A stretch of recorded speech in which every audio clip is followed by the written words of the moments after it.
Hi guys, and welcome to a flick through of Codex Necrons. Rejoice! Finally. Oh my word, what a book. Anyway, so I'm not going to go through everything, I'm just going to sort of flick through it and give you an idea. So, Screaming Faces, it seems to be the theme, doesn't it, for 9th edition? And introduction, the Codex format is really nice. It's a lot easier to read. Yeah, it just seems like if this is a sort of prelude to things to come, very, very good. So, who are the Necrons? You know, where they came about, who the Catan, some of the war zones. The artwork in here is absolutely incredible. You can see why they're sort of rightfully feared as an ancient race. Yeah, like Illuminator Severas doing various things, and giant floating obelisks, maps. Which is cool. It's like in a Necron style, isn't it? Not an Imperial style. Feyrons, who are they? A bit about the dynasties. Zazikan Zarikan. The dynasty I'm doing is obviously in here quite prolifically. Sotek, Nephric, Nilak, Novok. Yes, yeah, just lots of dynasties. All the background on which is really cool. Lots and lots of story work. That picture is just incredible. I love this. They're all sort of kneeling to the Silent King as he comes out of the void. Yeah, the boss is here. This artwork, this is sort of like enchained, enslaved Catan throughout the book as well, which is really cool. Bit about the special characters. That is just an awesome piece of artwork. I'm just so impressed with it all. That as well, I think that's absolutely gorgeous. I'm very happy, very, very happy. Bit about the painting, cool models, new sort of Ophidian destroyers, which are interesting. I'll probably get a unit 3 of them just for the sake of having them, but yeah, Hex Marker Destroyers, very cool. Look at that, my word, look at that. That is an incredible miniature. I believe that Santa is bringing that for me this year. Cryptex now are called Technomancers, and there are various different forms of Cryptech. So that's a Technomancer Cryptech now, as an FYI. New flayed ones, classics, the classics. I remember they were metal. Look at that, my word. I don't know I know what he's thinking. He's just thinking, that's game over, lads. That's just unreal. The rules, here we go. So it's now broke down into these colour tabs, which is pretty cool. It just makes it a lot easier to find what you're looking at. So we have Detachment Abilities. What is a Dynastic Code? As long as your army's battle forged and is all from the same dynasty, you have the Dynastic Code. You gain the one from your dynasty, basically. And the Royal Court mechanic's quite interesting. So now, it's like it old school undead. Basically, the hardest, biggest boss on the board has to be your Warlord. Which makes sense, doesn't it? If the Silent King is present, he is your Warlord. Well, yes, he's the Silent King. If Feyron is present, he has to be your Warlord. Then it defers to an Overlord and a Lord and so on and so forth. So... And they make a note at the bottom about Catan not affecting things and stuff like that. So, Dynastic Codes. So, Mephrit, add 3 inch to the range of ranged weapons, excluding pistols, which is pretty cool, isn't it? Particularly with Gauss Reapers, that makes them horrific. Each time you make a ranged attack, that targets a unit within half range, increases its AP by 1.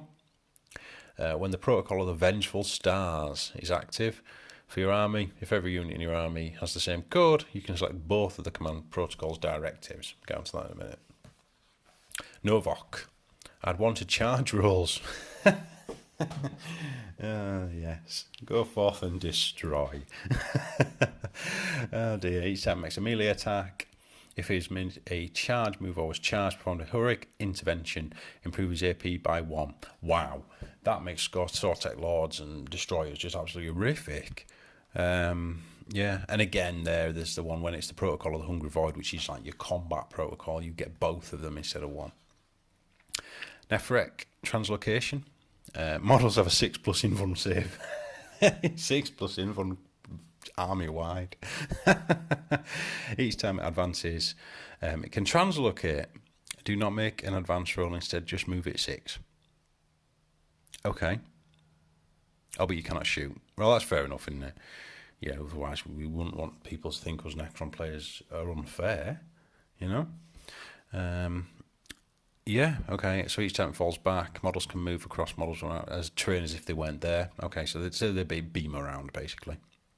And they get double Protocol of the Sudden Storm, which is your movement protocol, funny enough. So you can see where this is going. But Nihilak, aggressively territorial. They all have objectives secured across the entire army. Wow. Each time an attack with an AP characteristic of -1 is allocated to a model with this code, if that unit is wholly within the controller's deployment zone, the attack has an AP characteristic of 0 instead. So they sit on your objectives. You can try and shift us, pal. Eternal Guardian protocol, you get both of them. Funnily enough, Eternal Guardian is a protocol that makes you harder to kill. So it's like, I'm on objectives, try and get rid of me. Zazikan Zarikan. It's the one I'm painting, and I really need to learn how to pronounce this. So if anyone can like phonetically do it for me in the comments, that'd be great. Each time a model with this code would lose a wound as a result of a mortal wound on a d6 roll of a 5+, that wound is not lost. Wow, they have a 5+ wound shrug against mortal wounds. Which makes sense, because this aspect, this Ankh sort of aspect in their chests for Zazikan is Blackstone, and Blackstone is anti-psyker, and a lot of psychic stuff in 9th deals out mortal wounds that you can't really do anything about. Well, now you can. Well, I can anyway. Each time a unit with this code is selected to shoot or fight, reroll 1 wound roll when making the unit's attacks. Brilliant. Tachyon arrows, pretty much certain to your wounding then, isn't it? When the Undying Legion protocol is active, you get both of them. So Undying Legions, again, is the making it harder to kill and against psychic and stuff like that. Sotek, Relentless Advance. Each time a morale test is taken for a unit with this code, you can re-roll it. Re-rolling morale test at leadership 10, lovely. Instead of following the normal rules for rapid fire, models with this code cannot shoot rapid fire weapons. Models with this code shooting rapid fire weapons make double the number of attacks if the model's within 18. Okay. If they follow right, instead of following the normal rules for rapid fire weapons, which is double tap, isn't it, or rapid fire whatever multiply within half. Oh right, so it makes your rapid fire distance 18. Ooh, that's brutal. Yeah, okay. Ancient dynasties. Make your own dynasty. I love this. I think it's great. I'm not going to go through all of it. You can have an unyielding rise against the interloping dynasty. You can mix them out and paint them out if you want and stuff like that. I like this aspect. It's more sort of like story building, isn't it?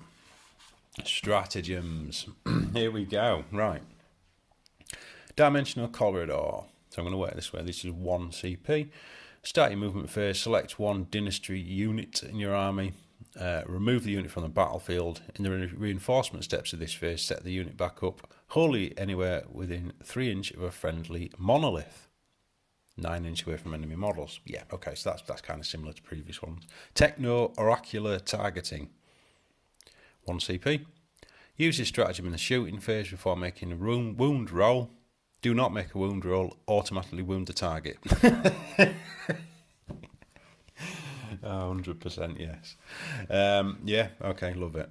Extermination Protocols is 2.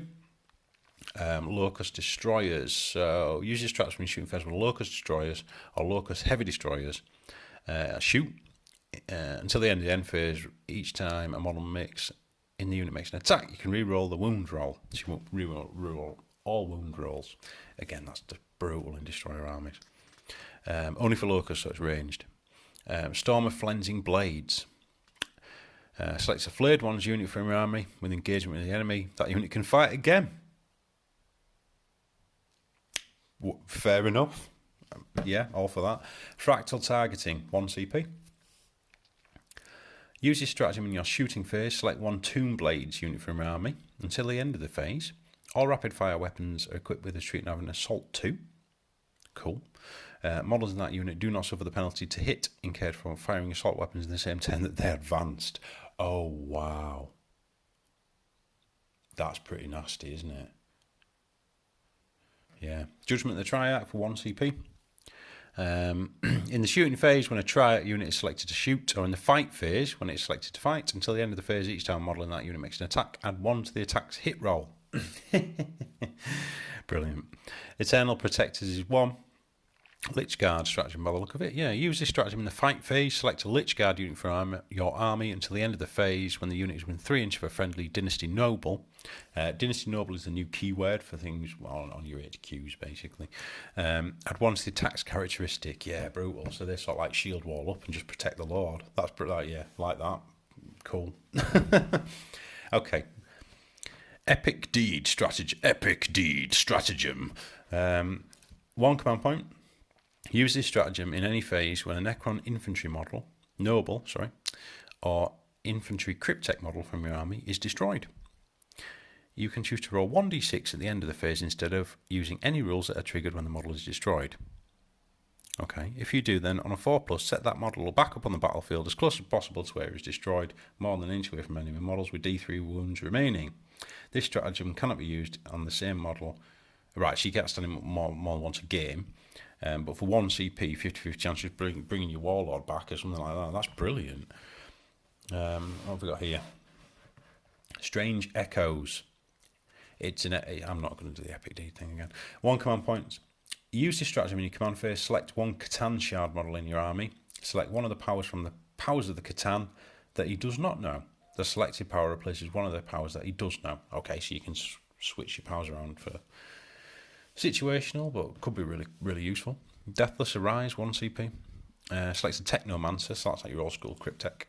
Until the end of the phase, that model can use its Rites of Reanimation ability 1 additional time. Now, Rites of Reanimation is really cool, and it sort of counteracts and counterbalances this entire nerf to the Reanimation Protocols, but we'll get onto that. Dimensional Destabilization. It's a 2 or a 1. However whatever you're feeling like. You got lots of command points, do it too. Use this stratagem at the end of your movement phase. When a Catan shard model from your army has used the power of the Catan, roll the d6. That model can immediately use the corresponding power from the powers of the Catan, even if it's not, or even if it has already been used this turn. Wow. All right. Okay. So it costs 2 CP if it's Titanic, which will be the Tesseract Vault, I should think. So that basically means you can do it right. I'm going to hit you in Antimatter Meteor, and then I'm going to roll a d6 and just do another one, just for the sake of it. For CP, and I'm going to deal out so many mortal wounds to your unit, you're just going to be crying. Nice. Anyway, Entropic Strike. It's 2 CPs. Use this stratagem in the fight phase when a Catan shard model from your army is selected to fight. Until the end of the phase, each time a melee attack was made with that model, invulnerable saves cannot be taken against that attack. Wow. You can have all the fancy shields with scroll work on you want. The Catan do not care. I remember when they first came out, and that was just their rule. You just got no save, no invulnerable save. It was brutal. And in the good old glory days of overkilling, Nightbringer would just go up to like characters and just go, I've hit you 2+, you're dead. Anyway, it's not as brutal as that, but that still is pretty horrific, isn't it? Okay. Requisition strategies. Hand of the Feyron. Use this stratagem before the battle, when you are mustering your army. If your army does not contain a model with a Feyron keyword, select an Overlord model and he gains Feyron.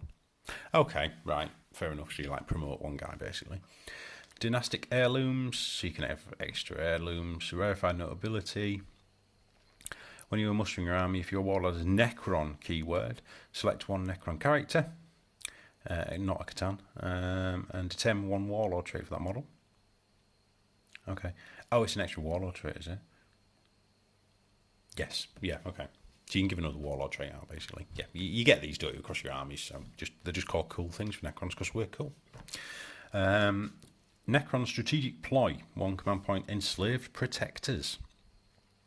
Using your opponent's charge phase, select 1 Canoptic unit in your army. Until the end of the phase, these are eligible to perform heroic interventions as if you were a character. Charge me and I'm going to blob you down with scarabs. Stellar Alignment Protocol. It's a 2 or a 1 again. Use this stratagem in the command phase. Select 1 Necron vehicle model. that has a wound characteristic of 10 or more. Until the start of your next command phase, that model is considered to have full wounds for the sake of its stat lines. Oh, wow. Okay. Reanimation prioritization. Stratagem shooting phase. Okay, target with an attack. Select one connected reanimator model in your army that is within 6. That model can use its reanimation beam as if it were a command phase, selecting the text. So you can switch reanimators from unit to unit. Okay. Burrowing Nightmares. Select Ophidium Destroyers unit from your army that is on the battlefield. Remove the unit from the battlefield. In the reinforcement step at your next movement phase, you can use that, set that unit back up on the battlefield anywhere 9 inches away. Oh, okay. Cool.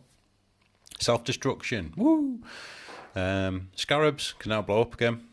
Select one model in that unit. After the unit is finished piling in, you can select one enemy unit with the engagement into that model. Roll a d6 and a 2 to 5. It suffers d3 mortal wounds. On a 6, it suffers 3 mortal wounds. Brilliant.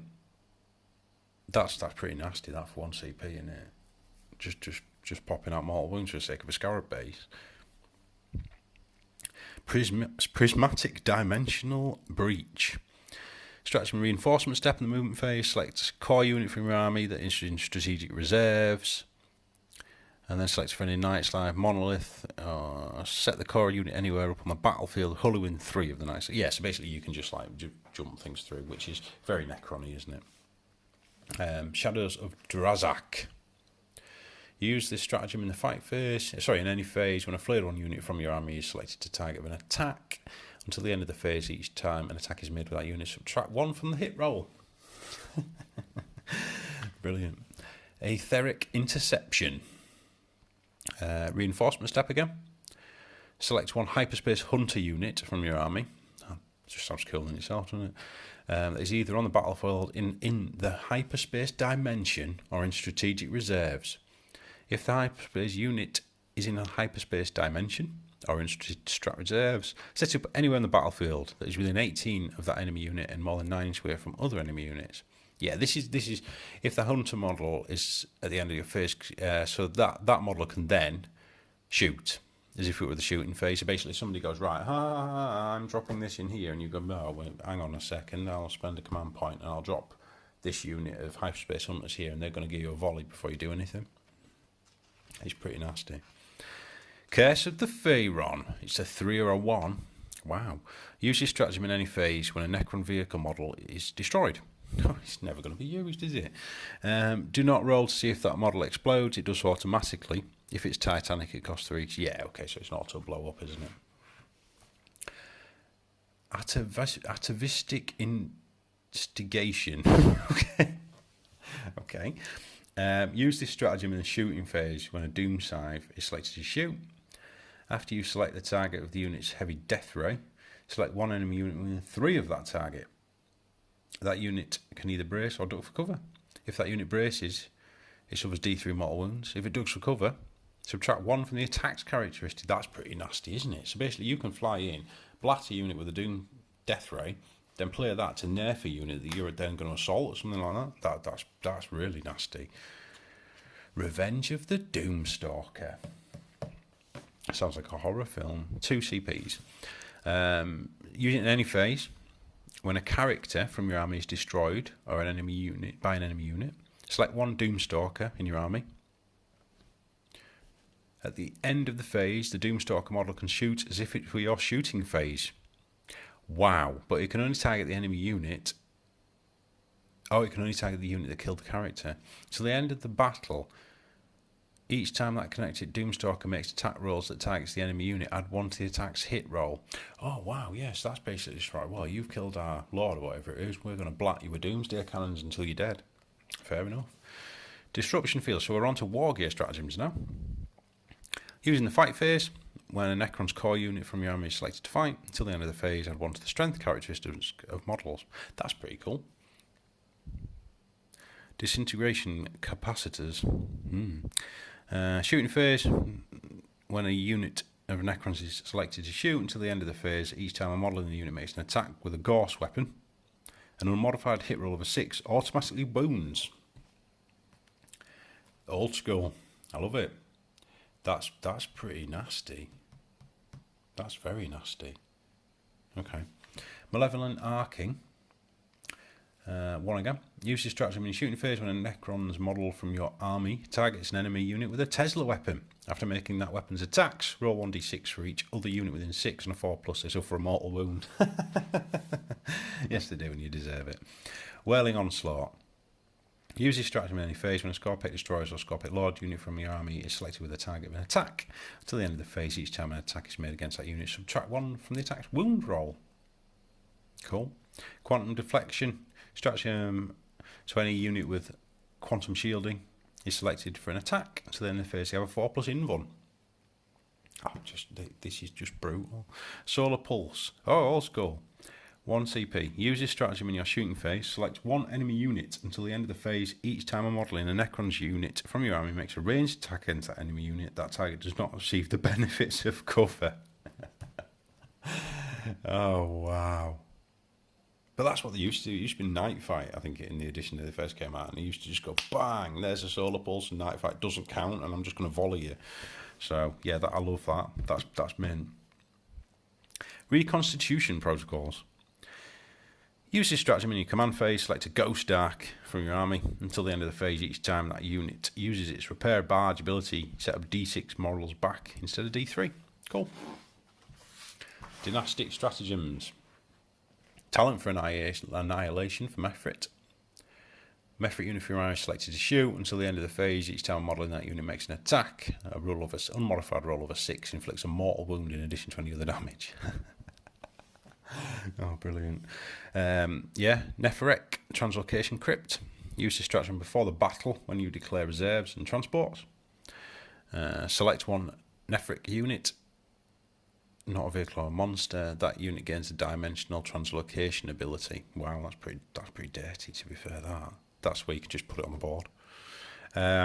Reclaim a Lost Empire, Nihilak. Use this stratagem in your shooting phase. Select a Nihilak infantry unit. Currently performing an action, it can still shoot as if it were without failing the action. That's good. Okay, this is green. Blood Rights, Novok. Use this stratagem in the fight phase when a unit from your army is selected to fight. Add 1 to the attack's characteristic. Wow, horrific. Sotek have methodical destruction, which is one that you used to have, I believe. Use this stratagem in your shooting phase. After a Sotek unit from your army has finished making its attacks, select one enemy unit that was targeted by an attack made by a model in this phase. Until the end of the phase, each time an attack is made by a model in another Sotek unit against that enemy unit, add 1 to the attack's hit roll. Tag 'em and bag 'em, lads. Empiric Dampening, Zazikan 1. Use this stratagem in your opponent's psychic phase. When an enemy psyker attempts to manifest psychic power within 18 of a Zazikan unit on a d6 roll of a 4+, the power is denied.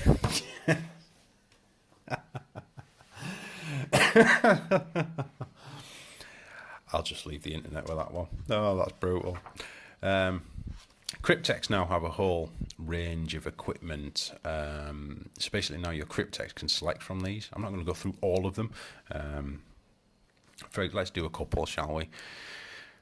I would pick this one, wouldn't I? Counter Emporal Nanomines. Chronomancer only. In your shooting phase, you can select one enemy unit within 18 of the bearer. Until the start of your next phase, have advance rolls and charge rolls made for that unit. Brilliant. Let's have a look on here. Let's just have a look. I'm just trying to see if we can find one that's just for the Technomancer. Failsafe Overcharger. Technomancer only. In your command phase, you can select one friendly kinetic unit within 9 of the bearer. Until the start of your command phase, add 1 to the attack's characteristics of models in this unit. If that unit is a monster vehicle, add D3 to its attack's characteristics instead of 1. So loads and loads. I mean, there's loads here. Different points, different powers. So you can really sort of like build your own Cryptex and your own sort of like techno wizard, so to speak. Warlord Traits. These are very, very similar, guys, to previous editions. Enduring Will. -1 damage to a minimum 1 when he gets hurt. Eternal Madness. Reroll the wound roll. Immortal Pride. The 5+, he doesn't lose a mortal wound. While a friendly unit is within 6 of the model, each time a combat attrition test is taken, they may ignore any or all modifiers, which is cool. Throw the Cyan King makes his auras bigger. Implacable Conqueror. Reroll charge rolls for units within 6 of him. Honourable Combatant, add 2 attacks if you're fighting a character, which is cool. Dynastic ones on the side there. Nephric +1 strength and attacks. Nephric, subtract 1s to hit rolls against him. Nilak, Warlords with engagement in enemy units, it fights first, which is cool. Novok, if he hits with a 6 with a melee, he makes an mortal wound in addition to normal damage. Sotek, each time you spend a command point on 5+, you get it back. And Zazikan, if your Warlord has Warlord Trait, when you assign command protocols for the battle, you can select 4 instead of 5 and duplicate 1 in a battle round, which is really cool. And now we're on to Relics. So I'm not going to go through them all again, obviously, you know, it's like there's lots. So, for example, the Sempiternal Weave is still +1 toughness and wounds on a character. This one's pretty cool, the Arrow of Infinity. So it upgrades Attackion Arrow to be strength 16, -5, flat 6 damage. Yeah. And I'm sure there's some really lovely sort of ones in there, but again, they're a wide variety. Powers of the Catan, these are very, very similar to previous ones. In fact, I think they're the same. Yeah. So, dealing out mortal wounds, a lot of it's mortal wounds. There's one, I believe, which is Timed Arrow. Roll the d6, add 1 to the roll if you're in a Tesseract roll. If that exceeds the wounds characteristic of a unit within 18 that you've chosen, it is destroyed. One model, but that's pretty horrific. You've got chapter approvals as well. These are pretty cool. So for when you're playing, so you can say, I'm actually going to, from No Mercy No Respite, instead I'm going to pick Code of Combat and score 3 victory points at the end of the battle for each enemy unit that was destroyed by a Necron Noble. So this, like, again, is totally changing up the way that you can play your games. You've got your own sort of race-specific secondaries that you can pick, which is pretty cool. Purge the Vermin, like the sound of that one. Score 2 victory points at the end of each turn for each table quarter that does not have any enemy units except aircraft wholly within it. Cannot score it in the first battle round. It's going to be hard to do, but that could be pretty good later on, later game, because it's progressive. 2 for each. Is that for each? Each table quarter that does not have enemy units in it. So if you can get a couple of them like that, you're getting 4 points for 4 turns. That could be quite good. Shadow Operations, Treasure of the Eons is controlling objective markers for a progressive amount of victory points, so on and so forth. So quite interesting. And then Crusade. So there's absolutely loads for Crusade in the book. I'm just going to sort of flick through it. Necron-specific agendas, battle traits, requisitions, the glory of subjugation. Purchase this requisition after you have defeated a foe. So basically, if you beat a Necron army, for an RP, you can have 5 experience points on your Warlord, and then you also get the Fresh Recruits requisition free. Very cool. This is quite cool. So when you've played a game, you can randomly roll up for your Warlord a name, Destroyer of the Flesh and Curse. He who sits upon the ancient codes. Okay. When you've got 3 of them, he then gains one of these bonuses.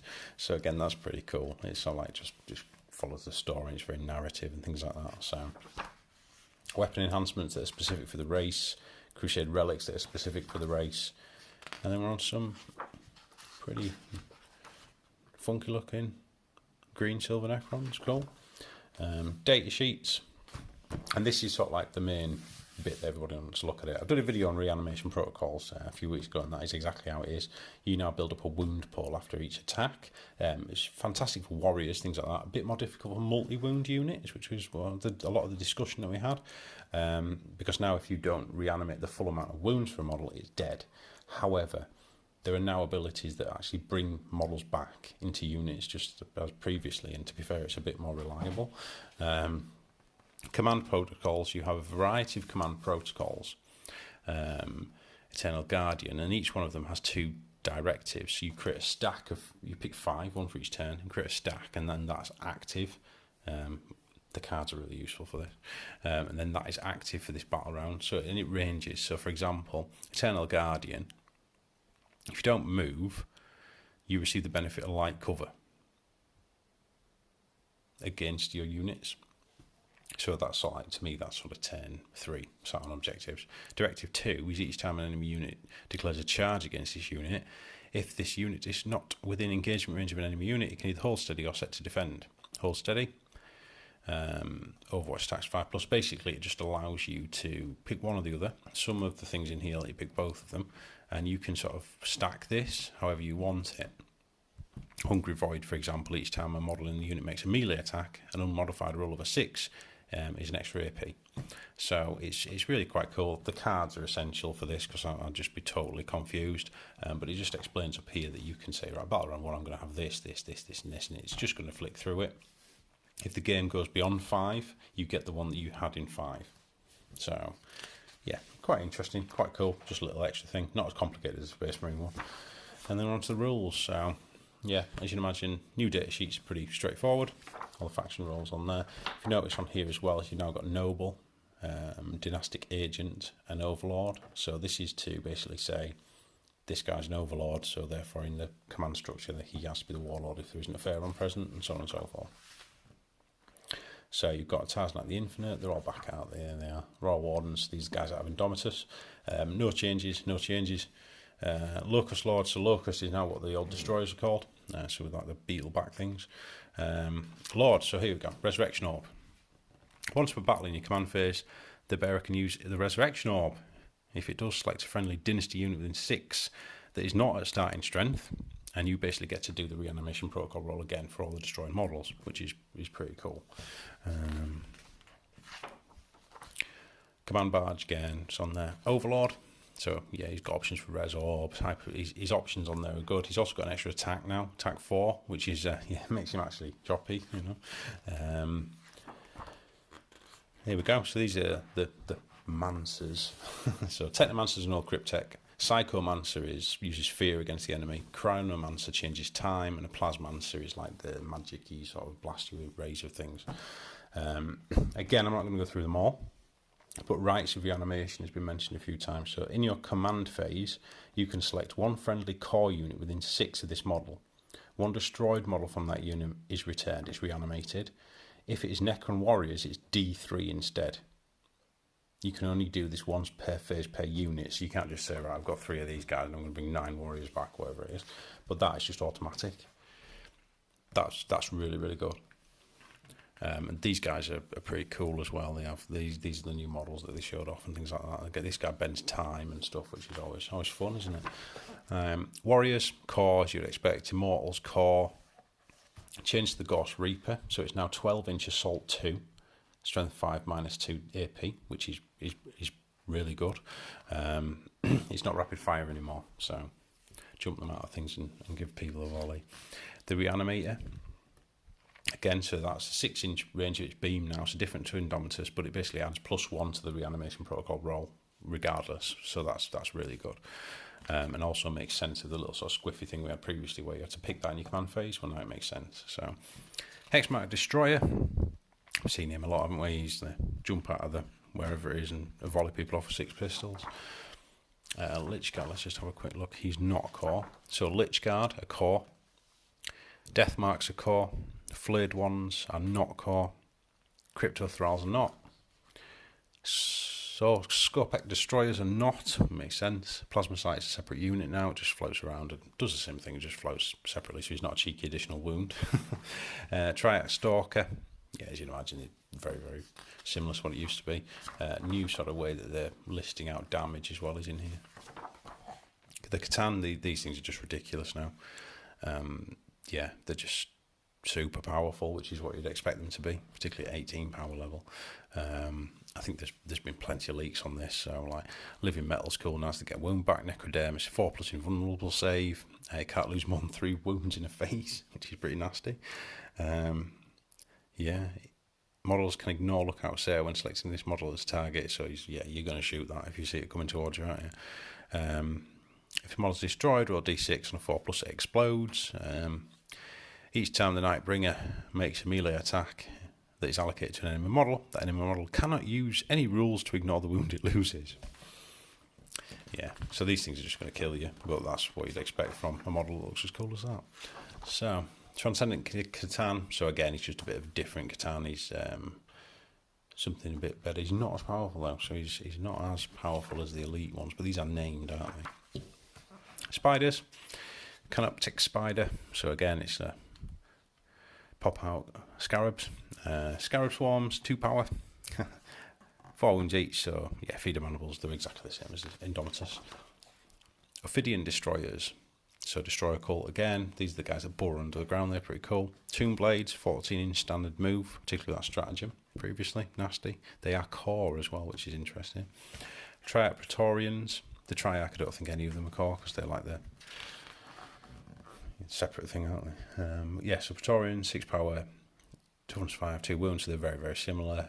Rod of the Covenant is now damage 2. That makes him a big difference. Canoptic Wraiths, so they've had a bit of a nerf and they've gone down to 5 power. So the strength 4 now, toughness 5, which is fine. 4 attacks each, and whip coils just beat double your attacks basically at -1. So yeah, good for clearing out things. They still have a 4+ invulnerable save and can still move through terrain as if it weren't there, but they do have living metal and reanimation protocols now. So yeah, 50-50. Annihilation Barge, very similar to what you'd expect. Doomsday Arc, the Doomsday Cannon is still there. Locust Destroyers, so your old destroyers now called Locust Destroyers, so dust off your old models, get them out. They're only power 3. Yeah, interesting. They're still pretty nasty though. So Gauss Cannon, heavy 3, strength 6, -3, damage D3. That was always horrific, wasn't it? Locust Heavy Destroyer, we've seen that, that's the new boy. Doomstalker, I really like this model. Yeah, it's 4+ invo and it's a sentinel construct, so basically it means it gets to overwatch if a unit within 6 of it is charged with the Doomsday Cannon. Ghost Arc, so the Ghost Arc, quantum shielding is quite interesting now. It has a 5+ invulnerable save, and a modified wound roll of a 1 to 3 always fails, so you need to roll a 4+ to actually wound it, and it's toughness 6, which is pretty nasty. Yeah, it just makes it really, really sort of durable, which is the whole idea, isn't it? But it's also got Repair Barge, so in your command phase, select a friendly Necron warrior unit within 6.